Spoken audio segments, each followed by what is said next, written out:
Suddenly, a ringtone rang. It was my husband's smartphone.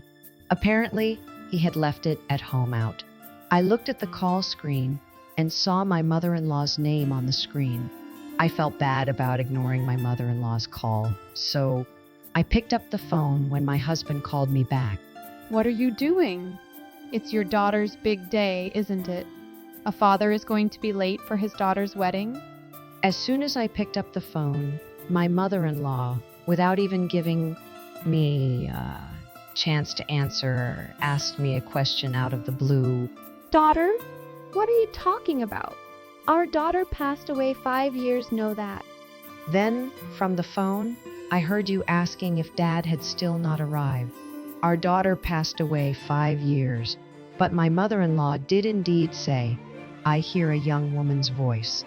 What is this all about? My mind went blank. Linda, why are you answering the phone? My mother-in-law exclaimed to me on the phone, sounding impatient. My mind went blank, and my daughter and memories of the past came back bits and pieces. My husband, Jason, and I have been married for 20 years. Jason and I had a daughter shortly were married. She was a sweet girl with a lovely, but she passed away 5 years ago due illness. Soon after she was born, we found out that she was sick.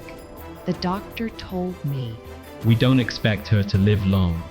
There is a possibility that she may. Please be prepared for that. after a long pregnancy, my first H, finally born. When we were told that the child would not live long, both Jason and depressed and in despair. However, contrary to the doctor's expectations, our daughter lived to be 15 years old. When she was born, we thought we would see her grow up, but she lived with the illness and weakness, and even after kindergarten, elementary school, and high school. There were times when caring for Mai was difficult, but I was saved by my daughter, who cared for her family, anyone else, trying to enjoy every moment of her and working hard with a smile, even through painful treatments. I am still grateful for the life she and I am still grateful for the time spent with me. And yet, she was only 15 years old. She would have been 20 now. 5 yay, she passed away. The other day, I saw that there was of her middle school class in our. There, I saw my daughter's classmate. There, talking happily and taking together. I wonder what she would have talked about with her classmates if she were still alive. I wonder how my daughter, now an adult, has lived the rest of her life. The more I saw her classmates shine brightly, the more I could only think of her daughter, who was in the past, and wondered if she were still alive. I felt indescribably sad and car, little on the way home. One Sunday, 5 years after her death, I went to visit my mother's grave. As I stood there, I realized that I had never really said goodbye. Jason was out early in the morning. He went fishing with a friend. A few hours after Jason left, I didn't realize it until then, but forgotten his phone and had left it. I checked the call screen and saw it was my mother-in-law. I felt bad if I answered Jason's call, but I thought, what if this is an emergency, and if it was my mother-in-law calling, there would be no problem. As soon as I pressed the call screen, there was no chance for me to answer, my mother-in-law said in her very first sentence. Today is your beloved daughter's bite. It's about to start. Tell me quickly where you are. I thought it was the wrong number or something, but it was my mother-in-law's name on the screen and her voice on the phone. It occurred to me that maybe my moth has lost her mind. Well, Jason forgot his phone and we had to go back home to get it. I, Jason's wife, Linda, am on it. I tell her on the phone as calmly as I can, even though my head is spinning. What? Did you just say, daughter? You know that, don't you, Grace? I heard an unexpected word on the phone, so I called back to ask what it was. Grandma, is Dad not going to make it? It was definitely a young woman SV. My daughter passed away 5 years, but my mother-in-law said to her daughter, "Young woman, why are you crying? What the hell was this all about?" Linda, why are you answering the phone? My mother-in-law exclaimed to me in a panicked tone. At first, I questioned my mother-in-law to get things straightened out. Grace, what is this all about? Who is that daughter on the phone? And is this a wedding today? Please explain it all. What should I do? You ask me to explain everything you blew. What should I do? It continues like that. My mother-in-law balked at my barbecue questions the whole time and wouldn't properly. I later heard that Jason was in a K to the ceremony at this time. The cab got stuck in traffic and they were late for the ceremony. My mother-in-law was just babbling and wouldn't answer any of my questions. I figured this was getting nowhere, so I went back to my in-laws' house with a spare key and waited for my mom and Jason to come home from the store. When Jason came home, he was very surprised to see me at his parents' house. The phone that he had been in an accident and that he let his shoulders drop as he told me. I questioned Jason and his mother about the truth of what had happened today. At first, neither of them would tell me when I told them that I would not let them answer. They seemed to resent it. They began to answer in a grumbling manner. The story goes back 20 years. Jason was cheating on me before we got married. He also had a daughter with the other woman, and by some coincidence, the daughter was the same age as our daughter had passed away. The affair partner's daughter grew thriving young woman, and today was wedding day. Jason began to tell us that he had busy at work since our daughter was many days. He didn't come home because he stayed overnight at the office. And sometimes he was away from home for several days on a business trip. To be honest, it was hard caring for sickly daughter on my own. In addition to raising a child for time, caring for a child who was around here was harder than I could have ever imagined.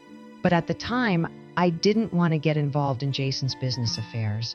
I was grateful that Jason was working to support our family, and I believed that he loved my daughter just as much as I did.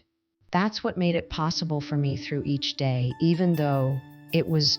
And yet, Jason lied and said he was forcing me to take care of our daughter while he relaxed gracefully in his home. And to my surprise, my mother-in-law tolerated Jason's lifestyle and even provided support for the other women. My mother-in-law thought that my husband, who was born with a disability, was a burden, and she didn't like me for giving birth to such a child.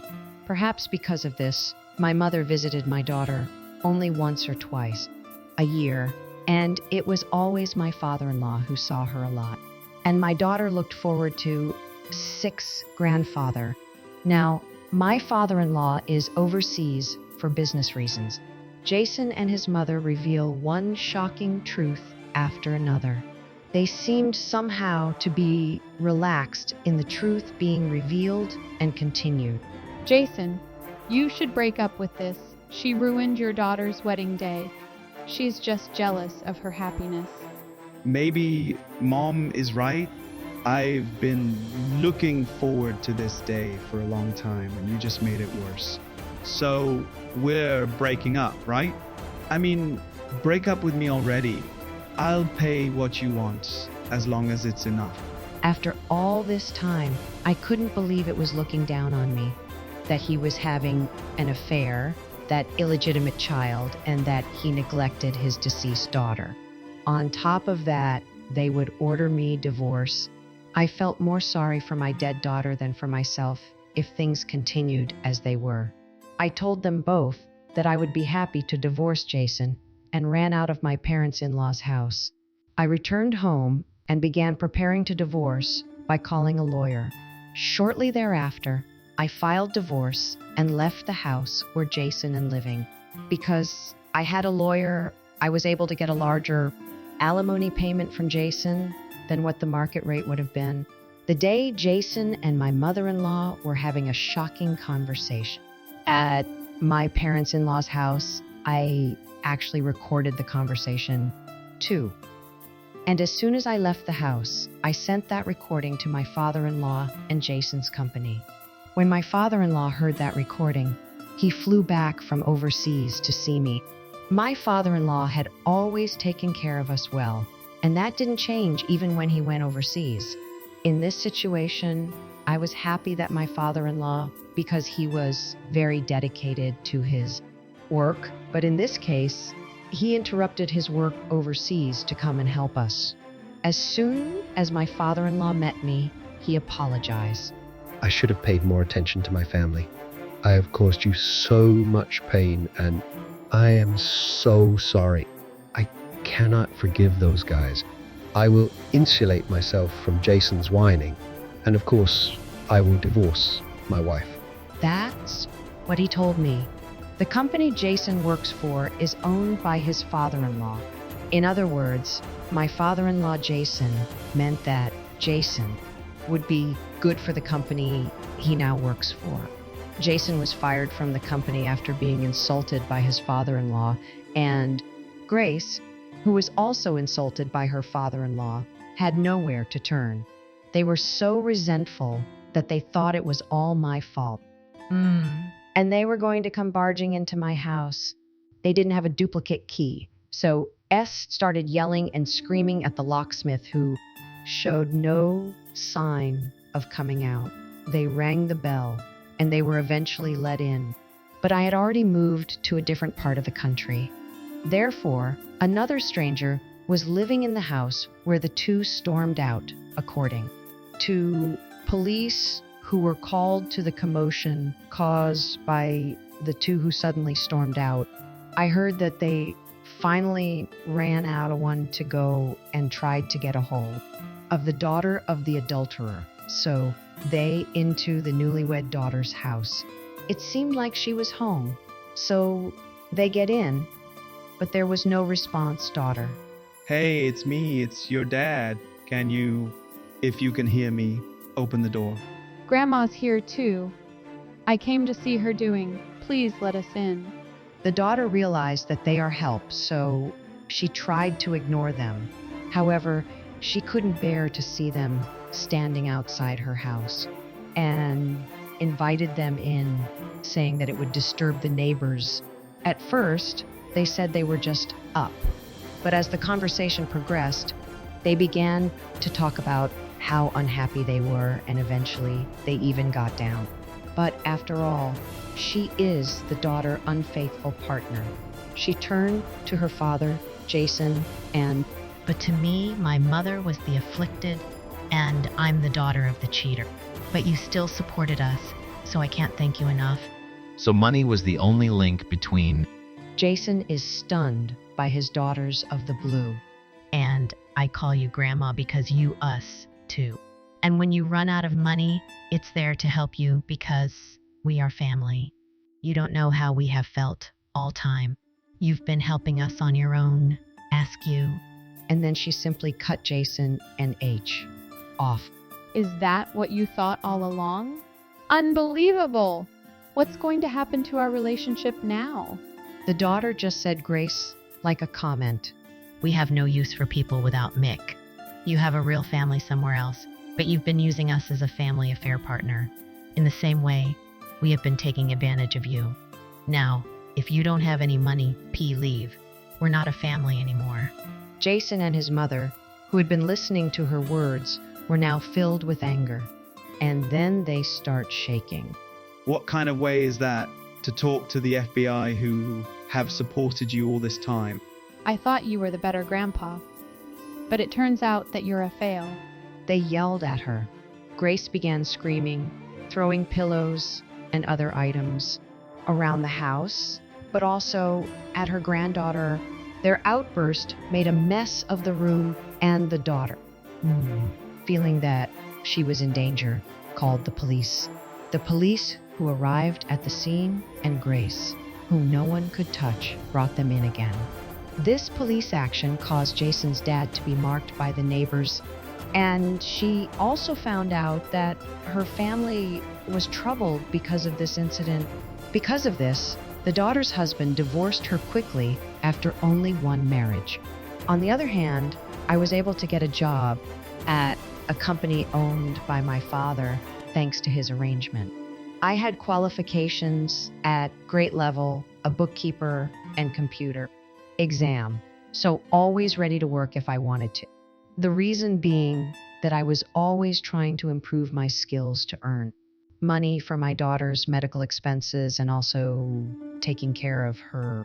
Because of this, I am now working a salary that is enough to live on. My father-in-law was so concerned about it that he even cut ties with his own son and divorced my mother-in-law as well after the divorce of Jason from me. Not only that, but I am so grateful to my father-in-law for providing me with a job. I told my father-in-law how sorry and grateful I was, and he said, "It's okay. It happens." Please let me do this, because I feel for you too. I am so grateful to you for giving me my one and only grand. My life is so much happier that I have a sweet granddaughter. Besides, it's normal for families to each other. Linda, you are a very important family member who gave me a granddaughter. I couldn't stop crying at his worst. I think that's all thanks to my daughter. She passed away 5 years ago, but thanks to her, I was able to break a bad relationship.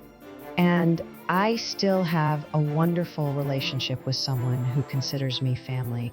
I'm really glad I met her. Thank you for being born as my daughter. Let's continue to build a new life.